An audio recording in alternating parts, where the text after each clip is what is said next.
Good day, class. Today we are looking at Unit 5, Social Interactions.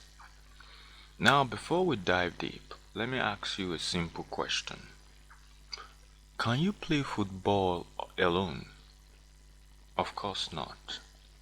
Even if you dribble with the ball in your compound or by yourself, it is not the same as when you pass to teammates.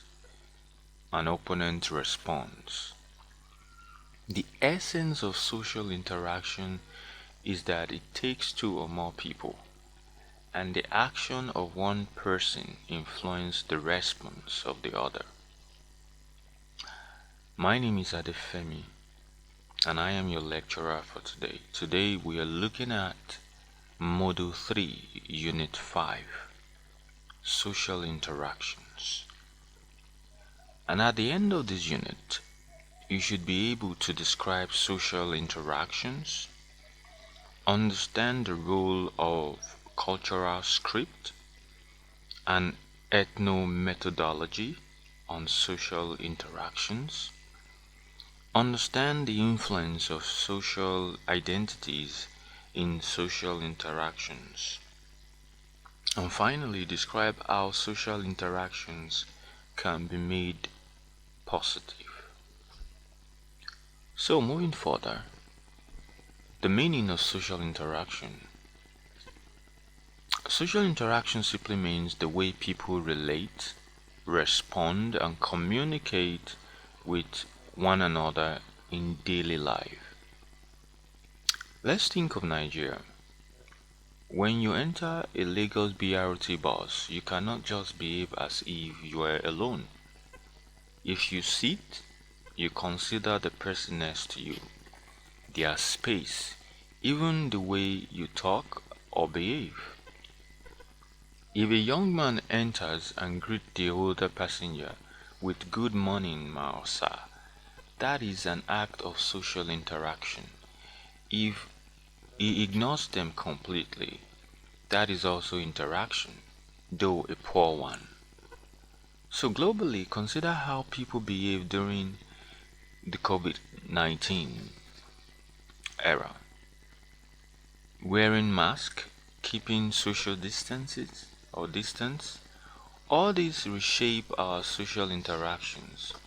Suddenly, shaking hands, which is normal in Nigeria, became dangerous. So, our social interactions are influenced by time, place, and circumstance. So, moving further, the role of cultural scripts and ethnomethodology. Now, this sounds like big grammar, but let's break it down. A cultural script is like a guidebook of behavior in society. It tells us what is expected in certain situations. For example, in Yoruba land, when a young boy greets an elder, he prostrates. That is the cultural script. In Igbo culture, kneeling might not be required, but greeting with respect is. In Hausa land, a handshake with humility is often used.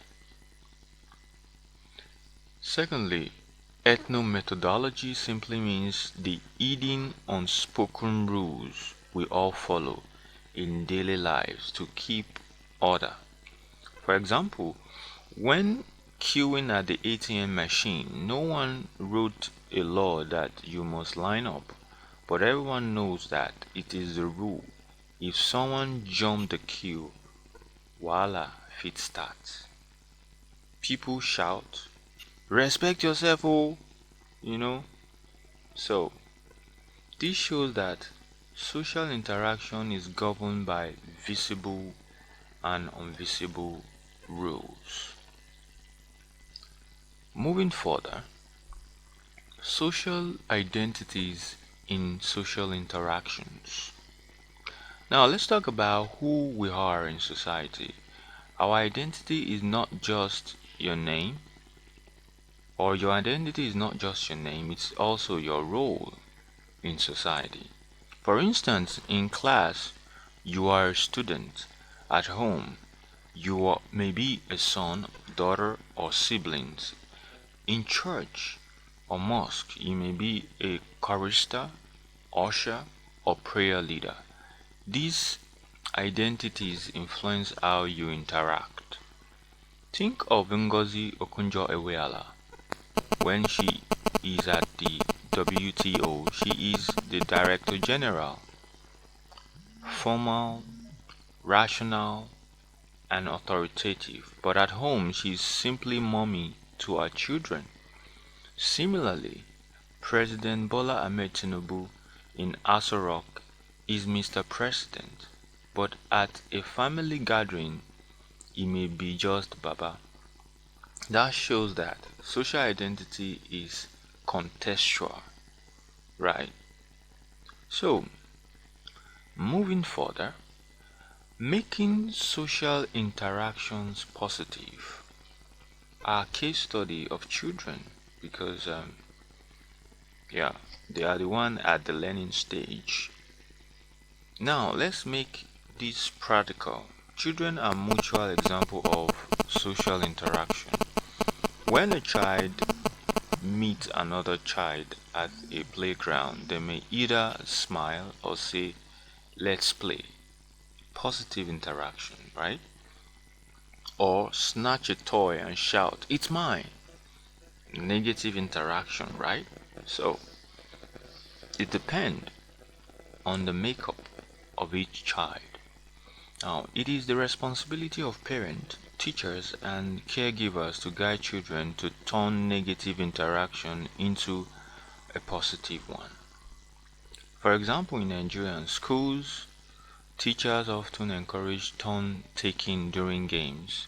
When children play ten-ten or suwe, they learn patience, cooperation, and sharing. You know, globally, think of football academies. Children are taught teamwork early, passing the ball, supporting others, not being selfish. These skills shape positive social interactions that they will use for life. Even in adult life, the same principle applies. When Nigerians shout at each other in traffic jam, it is negative interaction. But when LATSMA officials calmly explain alternative routes, they create positive social order. So, in conclusion, so my dear student, social interactions are inevitable. Every day we interact, whether by greeting, chatting, negotiating in the market, or even scrolling on social media and commenting on a post. What matters is that we understand they are shaped by culture and hidden values. They are influenced by our identity, our personality, and they can be made positive, especially if we model respect, patience, and empathy. So now, before I round off, let me ask you a quick, reflective question. And you can actually drop your response in the comment section. We would like to, share these ideas together so that others can learn from us. Then if you have a question as well, you can also drop it in the comment section and you'll get a response from me. So, yeah, the question is, if someone enters a BRT bus in Lagos and starts preaching loudly without caring whether people are interested or not, is that a positive or negative social interaction? Please give why you know your answer is yes or no, and see you in our next class. Have a good day.